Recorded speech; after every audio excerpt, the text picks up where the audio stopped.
नमस्कार. मी भाऊ तोरसेकर. तुम्ही बघत आहात प्रतिपक्ष. मित्रांनो, माणसाचा हव्यास, माणसाची भूक, मोहपाश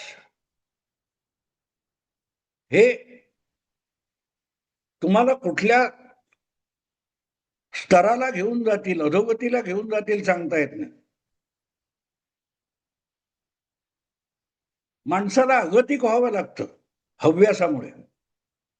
आणि त्यामुळे कालपर्यंत जे लोक ब्रँडेड माल विकत होते, अशा लोकांना आता झुरळं विकायची वेळ आली. किती अगतिकता आहे बघा. धंदा चालू ठेवायचा तर ते कुठच्या तरी सिनेमातला एक डायलॉग आठवतो, पापी पेट का सवाल आहे. आजच्या पत्रकारितेमध्ये किती लाचारी आली आहे बघा, की आपल्याकडे बातमी नाही, बातमी मिळवण्याची आपली क्षमता नाही, चुगल्या कुलंगड्या करून सुद्धा आपलं कोणी ऐकायला तयार नाही, बघायला तयार नाही, आपल्याला कोणी किंमत देत नाही, श्रोते वाचक. अशा वेळेला एक अगतिकता येते लोकांसमोर टिकून राहण्याची. बघा आमच्याकडे काहीतरी स्पेशल न्यूज आहे, बघा आमच्याकडे काहीतरी ब्रेकिंग न्यूज आहे, आमच्याकडे काहीतरी खळबळजनक आहे, हे दाखवून मरकट लीला कराव्या लागतात. इतकी भारतीय पत्रकारितेची लाचार अवस्था झालेली आहे.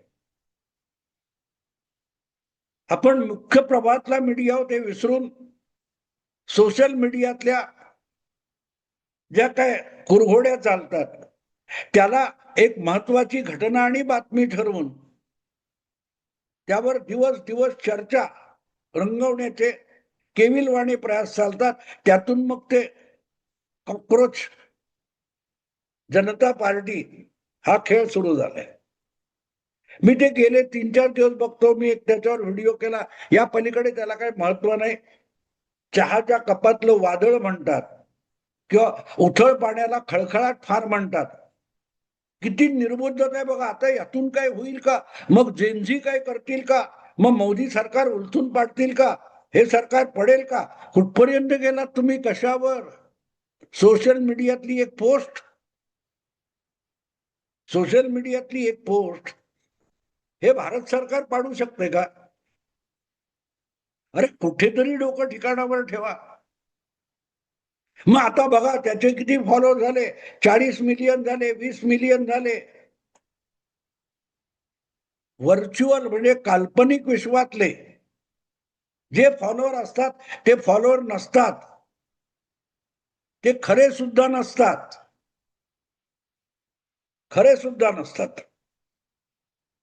आणि हे असे फॉलोअर इतक्या मोठ्या प्रमाणामध्ये विरोधी पक्षांकडे या मीडियाने जमा करून दिल्यामुळे विरोधी पक्षाला प्रत्येक निवडणुकीत पराभूत व्हावं लागतंय. ममता दिदींचा काल परवा पराभव झाला, स्टालिनचा पराभव झाला. या सगळ्यांचे फॉलोअर बघा. व्हर्च्युअल फॉलोअरचा उपयोग नाही. हा, एकाच दुसऱ्या वेळेला लोकांची फसगत होते, जशी केजरीवालमुळे झाली. केजरीवाल हे झुरळच होतं, पण तो झुरळ हे टायगर अभी जिंदा आहे या स्टाईल मध्ये आलं. मीडियाने त्याला उचलून धरलं, पण मीडियामुळेच केजरीवाल नावाचं झुरळ आपल्या आयुष्यात आलं आणि आपलं आयुष्य कोरतडून गेलं. हे जसजसं लोकांच्या लक्षात आलं तसतसं लोकांनी आम आदमी पार्टीला एखादी घाण किळसवाणा कीटक म्हणून बाजूला केलेले.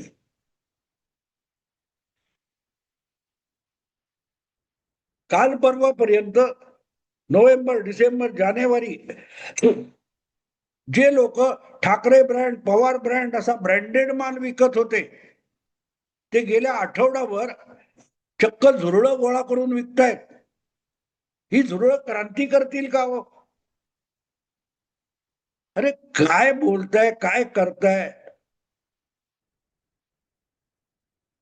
ट्विटरवर, काय त्या एक्सवर किंवा सोशल मीडियामध्ये, फेसबुकवर, युट्यूबवर तुमचे किती फॉलोअर आहेत त्याच्यानुसार देशातलं राजकारण बदलतं का? नाही. ओपिनियन पोल, एक्झिट पोल असले आकड्यांचे खेळ करून सुद्धा तुम्हाला राजकारणात इकडचं पान तिकडे करता येत नाही. गेल्या साधारण 2 दशकामध्ये वारंवार येणारे ओपिनियन पोल, एक्झिट पोल खोटे ठरत आहेत. कारण फोनवरून हॅलो, हा तुम्ही ममताला मत देणार की ममताला पाडणार, अशा रीतीने समोर बोलणारा कोण आहे तुम्हाला माहित नाही, त्याचं मत घेऊन तुम्ही ओपिनियन पोल करणार, एक्झिट पोल करणार, ते खोटे पडणारच. कारण तुम्हाला माहिती सुद्धा नाही फोनवरून पलीकडून कोण बोलतोय.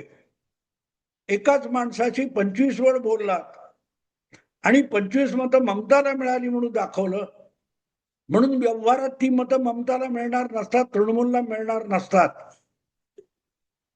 एवढी सुद्धा ज्यांच्याकडे अक्कल उरलेली नाही, असे लोक कुठच्याही वस्तूला ब्रँड बनवतात. ठाकरे ब्रँड चालेल, मुंबईमध्ये फक्त ठाकरे ब्रँड चालेल, महाराष्ट्रात फक्त ठाकरे ब्रँड चालेल. महाराष्ट्रात फक्त 2 ब्रँड आहेत, एक पवार ब्रँड आहे आणि दुसरा ठाकरे ब्रँड आहे. हे गुजरातचे अमित शहा आणि नरेंद्र मोदी महाराष्ट्रातले ठाकरे ब्रँड आणि पवार ब्रँड संपवायला आले. असं नाक्यावर उभं राहून ओरडून फेरीवाल्यासारखी बातमी विकणारे जे पत्रकार होते आणि चॅनेल वगैरे होते, त्यांना आता ठाकरे आणि पवार ब्रँड आठवत सुद्धा नाहीत. किती अगतिकता आहे बघा. आता त्यांना विकायला हाताशी काय नाही तर झुरळं विकायला निघाले. काँग्रेस जनता पार्टी ही भारतीय जनता पार्टीला पराभूत कशी करू शकते, याचं पांडित्य सांगण्यासाठी सगळी झुरळं गोळा झालेली आहेत. केविलवाणे वाटतात. तो जो कोणी असेल डिपके फिपके, तो कुठे बसलाय अमेरिकेत. त्याच्या मागे काय किती मिलियन आले, ते किती बोगस आहेत, त्यातले 10% पण भारतात नाही. पाकिस्तानात, बांगलादेशात किंवा आणखीन टर्की किंवा आणखीन कुठे त्याचे फॉलोअर आहेत आणि ते भारतातली एक सत्ताधारी पार्टी पाडणार, सरकार पाडणार आणि मग राहुल गांधी पंतप्रधान. काय अजब तर्क आहे बघा. पु ल देशपांडेंच्या कुठच्या तरी पुस्तकातलं एक वाक्य आठवतं, ती मंदबुद्धीची मुलगी लग्न झालं आणि तिला सांगतात नवऱ्याचं नाव घे, उखाणा घे. कोपऱ्यात उभी होते, तिथे घेतलेला उखाणा आहे ना, तसं आज पत्रकारिता झालेली आहे. पत्रकारितेचं डिबेट पांडित्य कुठे जाऊन पोहोचले बघा. पु ल देशपांडेंनी केलेल्या विनोदाच्या लेव्हलवर गेलेत ते. कोपऱ्यात उभी होती हिंद माता, बेमट्याचं नाव घेते, माझा नंबर पहिला. आता ह्या सगळ्या गोष्टी एकत्र करा आणि मला सांगायचा अर्थ काय होतं. कोपऱ्यात उभी हिंद माता आणि हिने बेमट्याचं नाव घेतलं आणि तिचा नंबर पहिला. यापेक्षा कॉक्रोच जनता पार्टी यावरच्या डिबेटला काही अर्थ आहे का? काय संबंध येईल? ट्रम्प चीनमध्ये गेले आणि दक्षिण ध्रुवावर काय ते अंटार्क्टिकामध्ये काहीतरी झालं, अशा स्वरूपाची परस्पराशी कुठे शेंडा बुडखा नसलेली वक्तव्य, वाक्य घ्यायची आणि पांडित्य झाडायचे की त्यामुळे बीजेपी मध्ये घबराट पसरलेली आहे, काँग्रेसमध्ये सुद्धा अस्वस्थता दिसते आणि मग रस्त्यावर फिरायचं. तुम्हाला झुरळ हवं का हो? झुरळ. तुम्हाला कॉक्रोच जनता पार्टी बद्दल काही माहिती आहे का?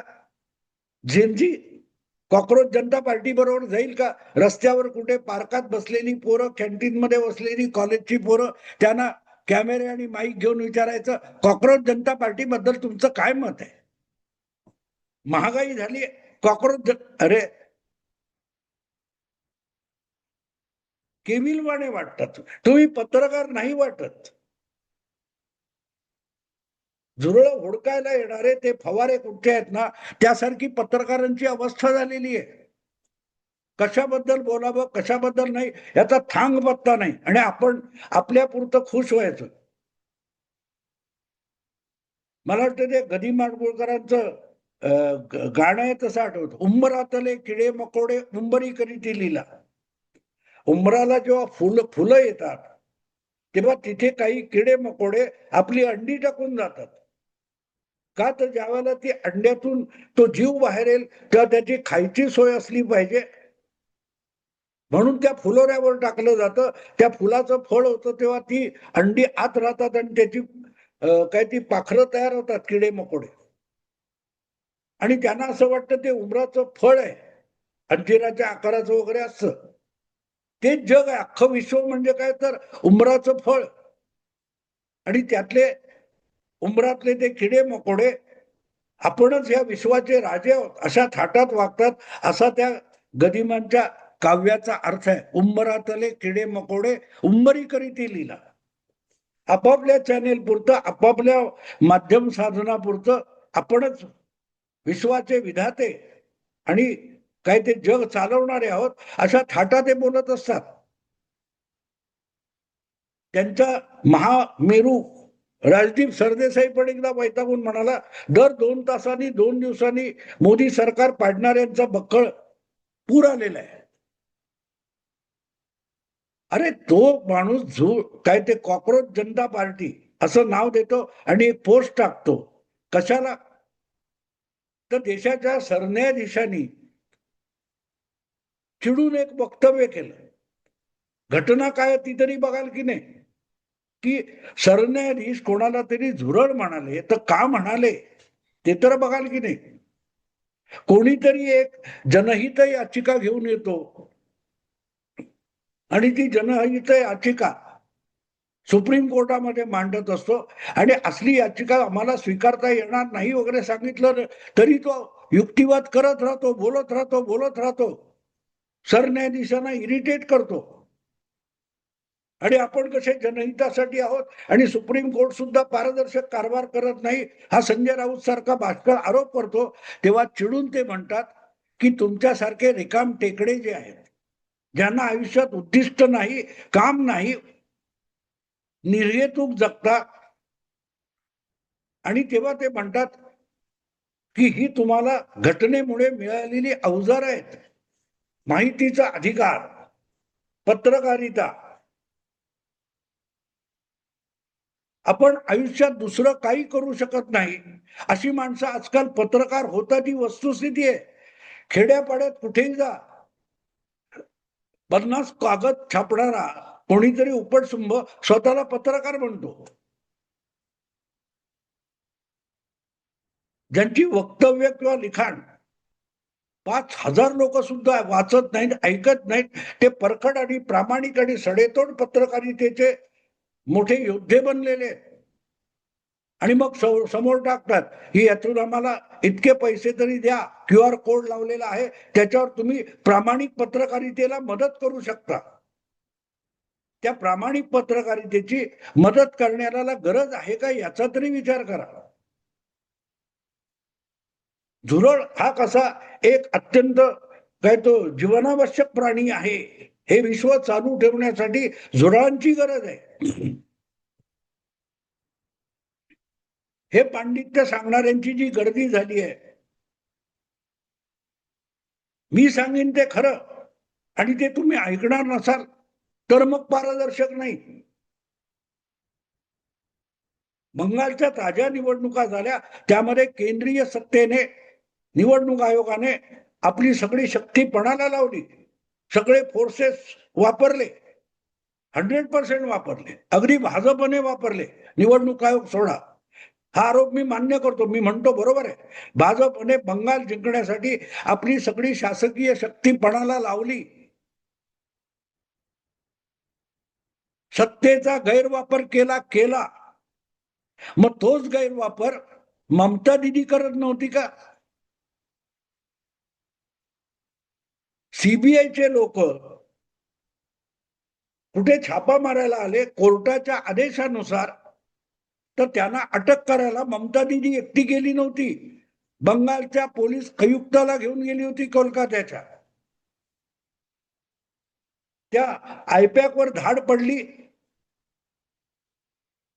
तर त्याच्यासाठी DIG, DGP, police commissioner, crime branch commissioner या सगळ्यांना घेऊन ममता जाते, तेव्हा ममता दिदी आपल्या राजकारणासाठी शासकीय यंत्रणेचा गैरवापर करत नाही. ज्यावेळेला निवडणुकीत भाजपने केंद्रीय यंत्रणेचा गैरवापर केला म्हणता, त्याच वेळेला ममता सुद्धा तोच वाह्यातपणा करत होती हे सांगत नाहीत. ते झुरळ विक्रेते असतात, ते झुरळ विकतात. कालपर्यंत भाजप बंगालमध्ये विरोधी पक्ष होता. भाजपचे नेते कार्यकर्ते कुठलं आंदोलन करणार तर प्रत्येक वेळेला ममता दिदीच्या सरकारच्या पोलिसांनी त्यांना प्रत्येक परवानगी नाकारली आणि प्रत्येक परवानगी घेण्यासाठी भाजपच्या लोकांना हायकोर्टात जावं लागत होतं. हायकोर्ट परवानगी देत होतं. तेव्हा ममता दिदी आपल्या हाती असलेल्या सत्तेचा गैरवापर करत नव्हती राजकारणासाठी. हे सगळे पडखड सडेतोड पत्रकार म्हणून वावरणारी जी झुरळं आहेत त्यांनी हे सत्य कधी कथन केलं का की आज केंद्रातली सत्ता भाजप वापरतं हे अगत्याने सांगायचं, पण ममता बंगालमधली सत्ता आपल्या राजकारणासाठी धादांत नंगेपणाने वापरत होती हे सांगितलं का? कुठल्या अधिकारात ईडीच्या अधिकाऱ्यांनी गोळा केलेले पुरावे ममता दिदी उचलून आणते आणि ते उचलून आणण्यासाठी IPS लेवलचे बडे बडे अधिकारी आणि पोलीस फौजफाटा घेऊन जाते. तो सुद्धा सत्तेचा राजकारणासाठी गैरवापर आहे हे यापैकी किती पत्रकारांनी सांगितलं होतं? नसेल सांगितलं तर त्यांना झुरळच म्हणावं लागतं, झुरळ म्हणावं लागतं. आणि अशांना आता एकच होप वाटतोय की राहुल गांधी निकामी ठरले, प्रियांकाचा उपयोग नाही, ममता दिदी गेली आणि स्टालिन पण पडलाय, तर आता आपल्याला झुरळं वाचवतील. हे सगळे पत्रकारितेमध्ये वेगवेगळ्या क्षेत्रामध्ये विश्लेषण करणारे NGO बनलेले जे नाकर्ते लोक आहेत त्यांच्यावर सरन्यायाधीशांनी केलेली ती मल्लीनाथी आहे. ही अशी झुरळं तयार झालीत समाजामध्ये, जे स्वतः काही निर्माण करू शकत नाही, पण जे काही चांगलं निर्माण झालेलं आहे ते नासवणं कुजवणं या पलीकडे त्यांना काही करता येत नाही या अर्थाने ते बोललं जातं. या अशा झुरळांनी पत्रकारितेची विश्वासार्हता कुरतडून टाकलेली आहे, नासवलेली आहे. आज लोकांचा माध्यमावरचा, पत्रकारांवरचा, संपादकीय किंवा राजकीय विश्लेषणावरचा विश्वास उडालेला आहे. त्याचं एकमेव कारण आहे की त्याच्यावर या झुरळांनी कब्जा केलेला आहे. त्या सगळ्यांना झुरळ म्हटलेलं आहे हे लक्षात घ्या. आणि त्यामुळे झुरळाच्या पार्टीमध्ये हे सगळे घुसले आणि तावातावामध्ये काही तो प्रचार करायला लागले तर कौतुक नाही. कालपर्यंत आपण ब्रँडेड माल विकत होतो, आज आपल्याला झुरळं विकायची वेळ आली. कधीतरी लाज बाळगा. मित्रांनो, आता थांबतो. आवडलं लाईक करा, शेअर करा आणि प्रतिपक्षाला सबस्क्राईब करा. नमस्कार.